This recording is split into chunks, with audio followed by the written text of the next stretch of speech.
Friends, তো দেখো এই দেখো আমি রেডি হয়ে গেছি। তোমাদের বলেছিলাম এর আগের ব্লগে যে আমি যদি বিকালবেলা বের হই, মানে যদি না আজকে, যদিও যদি না কালকে যদি ছিল, কারণ ও বাড়িতে ছিল না মানেই আনসার্টেনটি, ঠিক আছে। আর আজকে ও বাড়িতে আছে আর অংশ বাড়িতে নেই, মানে আমার বাবাকে আনতে যেতে হবে। আর একটু রেডি হয়ে গেছি একটু। কালকে তো কোনো ঠাকুর বাড়িতে যাইনি, তো আজকে যাব, কোনো শিব মন্দিরে যাব আজকে। তো আজকে ব্লগটা কিন্তু তোমরা দেখতে থাকো, আজকের ব্লগটা অনেক বেশি ইন্টারেস্টিং হবে। তো চলো ওর সঙ্গে একটু দেখা করো না, রেডি হয়ে গেছে কিন্তু, এই যে দেখো। কি ঠিক আছে, দেখাও। এতটুকুই আমাদের রেডি। তো রেডি হয়ে গেছি, এখন চলো বেরোনো যাক, তারপর তোমাদের দেখাচ্ছি কোথায় যাব। তো দেখতে থাকো ব্লগটা। আর যেটা বলছিলাম, আমি না ইন্ট্রো দিতে একদমই ভুলে যাই। তো সকলকে বলি, রুমা অনস চ্যানেলে তোমাদের সকলকে অনেক বেশি ওয়েলকাম। আমি রুমা শুরু করতে যাচ্ছি আর একটা নতুন ব্লগ। সেই ব্লগটাও কিন্তু অনেক বেশি ইন্টারেস্টিং হতে যাচ্ছে। তো তোমরা দেখতে থাকো ব্লগটা, আশা করি তোমাদের সবার খুব ভালো লাগবে। তো চলো এখনের মতো টাটা, দেখা হচ্ছে আমি বাইরে বেরোই, তারপরে চলো। তো এই দেখো আমি আর তোমার দাদা বেরিয়ে গেছি। কোথায় যাচ্ছি জানি না, কোনো একটা শিব মন্দিরে যাব, কিন্তু কোথায় যাব তোমাদের সঙ্গে তো বললামই শেয়ার করব। সেটা শিওর যে কোনো একটা শিব মন্দিরে যাচ্ছি। তো চলো যাওয়া যাক, তারপর তোমাদের সঙ্গে আবার দেখা হচ্ছে। এই যেতে যেতেই এই দেখো, দেখতে তোমরা বুঝেই গেলে কোথায় কোন মন্দিরে যাব। এই মন্দিরে যাব। তো এখানে ধূপকাঠি মোমবাতি আনার জন্য তোমাদের দাদা গিয়েছিল। তো এই যে নিয়ে চলেও এসেছে ও, তারপর আমি হাতে নিয়ে নিলাম। তো এখন যাব, ও দেখো আসছে, এবার যাব আর কি ওকে নিয়ে। এই যে চলো মন্দিরের ভিতরে ঢুকে যাচ্ছি। এটা কিন্তু এই যে তোমরা দেখতেই পারলে যে গোরক্ষনাথের মন্দির, মানে শিব মন্দির। এটা খুব ভালো লাগে, খুবই ভালো লাগে জানো তো। বিয়ের আগে থেকেই কিন্তু আমরা এই মন্দিরে আসি। এই যে দেখো, মানে শরীর শিহরণ দিয়ে যায় যখন তুমি যাবে না সামনে। এত ভালো লেগেছে, মনটা এত ভালো লেগেছে। আর এই যে এখানে নন্দী মশাই বসে আছেন, ওনার কানে নাকি সব মনের ইচ্ছা বলে দিলে উনি পৌঁছে দেবেন ভম বলে বাবার কাছে। তো এই জন্য ওনার কাছে বলে দিলাম সব কিছু, উনি আস্তে আস্তে আস্তে আস্তে করে পৌঁছে দেবেন উপরে। তো সেটাই বিশ্বাস, সেটাই আশা রাখছে। তো এখানে আমি আর ও দুজনেই প্রণাম করে নিলাম।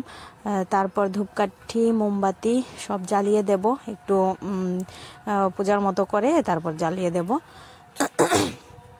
তারপরে দেখো এখানে, আর কালকে মনে হয় অনেক ভিড় ছিল, মনে হয় কি ভিড়ই তো হবে কালকের দিনে, সবাই এখানে স্নান করিয়েছে। আর আজকে দেখো উপরে যে একদম উপরে যে বড় শিবলিঙ্গটা আছে, ওইটা থেকে এখনো মানে ওই যে দেখো ফুটা ফুটা এখনো পড়ছে, মানে সবাই যে দুধ দিয়ে স্নান করিয়েছে না, এখনো পড়ছে। তো বেশ ভালো লাগছিল। কিন্তু তোমরা কিন্তু অবশ্যই এসো এই মন্দিরটাতে। আর এই মন্দিরে এসে বিয়ের আগেও যখন এসেছিলাম, একজন পুরোহিত ছিল, তিনি একটা কথা বলেছিল আমাদের, সেটা না একদম ঠিকঠাক হয়েছে। কিন্তু ইনি আর এখন এখানে নেই, ইনি হয়তো বা নেপাল মনে হয় চলে গেছে। জিজ্ঞেস করলাম, বললো নেপাল চলে গেছে। হ্যাঁ যাই হোক, ওনার কথাটা বেশ ভালো লেগেছিল আর সেটা একদম সত্যি হয়েছিল। কিন্তু সেই বিশ্বাসটা মনের মধ্যে রেখেই কিন্তু চলি। তো এখানে আমি আর ও মিলে মোমবাতিগুলি জ্বালিয়ে দিলাম। তারপর মানে মন্দিরটা তোমাদের একটু ঘুরিয়ে দেখাই। এখানে আছে রক্ষাকালী মায়ের মূর্তি আছে এখানে, এই যে দেখো, মাকেও প্রণাম করলাম। তারপরে এইদিকে একটু মানে মন্দিরটার মধ্যে না আরো আস্তে আস্তে অনেক অনেক বড় করছে আর কি মন্দিরটা। তো চারিদিকে এখানে আবার ফুল গাছ লাগিয়েছে, খুব সুন্দর লাগছিল। আর এই যে এটা হলো চারিদিকে, এটা হলো এই বিরাট বড় গাছটার নিচে চারিদিকে কিন্তু গ্রহ পূজা করা হয়, মানে সব দেবতারাই আছে, সব গ্রহ দেবতারাই আছে। তো এখানে যাদের গ্রহদোষ থাকে না, এই চারিদিকে এই গ্রহ পূজা করা হয় আর কি। তো এই যে দেখো বাড়িতে চলে আসলাম, বললাম না অংশ আছে আমাদের বাড়িতে। তো এই যে অংশের দিদিভাইয়ের সঙ্গে আছে। আর এখন আমি যাচ্ছি আমাদের বাড়ির সামনে যে কালী মন্দির আছে, ওইখানেও শিব প্রতিষ্ঠিত হয়েছে, মানে শিবলিঙ্গ প্রতিষ্ঠা হয়েছে নতুন করে। তো সেখানেই এখন যাচ্ছি। আমি ভাবলাম যে দিয়ে আসি, মানে ধূপকাঠি মোমবাতি নিয়ে যাচ্ছি। এই যে চলে আসলাম মায়ের মন্দিরে। এই যে দেখো এই মন্দির আমি তোমাদের সঙ্গে শেয়ার করব। মা এখানে শিবলিঙ্গকে স্নান করিয়েছে। এই যে দেখো, এটা কালকেই কিন্তু নতুন শিবলিঙ্গ পূজা করা হয়েছে। আমি কালকে আসতে পারিনি, তো আজকে এসেছি। বাট আজকে তালা দেওয়া আছে, আমি আর বলিনি তালাটা খুলে দিতে। যাই হোক, যেহেতু আজকে আর এখন সন্ধ্যা হয়ে গেছে, এখন তো আর স্নান করাবো না, তাই আমি আর বলিনি। তো এখন এখানে পুজো টুজো দিয়ে তারপর বাড়িতে গিয়ে আর বেশিক্ষণ দেরি করবো না, তারপর আবার বাড়ি চলে যাব।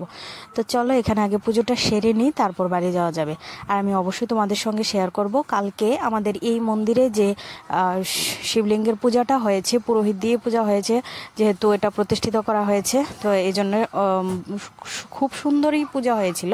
বাট আমি আসতে পারিনি, কিন্তু আমার মা তো করিয়েছে, মা মনেরা সবাই করিয়েছে। তো আমি কিছু পিকচার্স আমি তোমাদের সঙ্গে শেয়ার করব।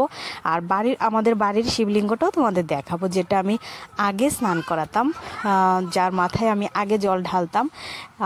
এবার তো আর আসতে পারিনি, মানে বিয়ের পরে তো আর এই বাড়ির শিবলিঙ্গকে আর স্নান করানো হয় না।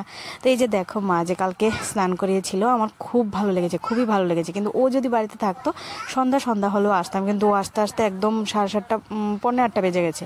এই যে দেখো আমার বাড়ির শিবটা, এই যে এই শিবলিঙ্গকে আগে স্নান করাতাম আমরা মা 3 বোন মিলে। আর এই যে দেখো শিবলিঙ্গটা মানে খুব, এটা মা পালনা করেছিল, আজকে অংশ ছিল মার সঙ্গে, তো এটাই ছিল আর কি। তো এখন মার সঙ্গে একটু কথা বললাম, এই যে মা রাত্রে পূজা টোজা সেরে ফেলেছে, এখন আমরা চলে যাব। মানে খাওয়া দাওয়া শেষ করেছি, আসলে মাঝখান দিয়ে আর ভিডিও করিনি যতক্ষণ ছিলাম। তো এখন বাড়ি চলে যাব, ভিডিওটা আর বড় করছি না। কেমন লাগছে অবশ্যই কমেন্ট করে জানাবে। আর এভাবেই আমার পাশে থেকো, অনেক বেশি ভালোবাসা দিচ্ছ, অনেক বেশি ভালোবাসা দিও। আজকের ব্লগটা আর বড় করছি না, দেখা হচ্ছে নেক্সট ব্লগে। টাটা।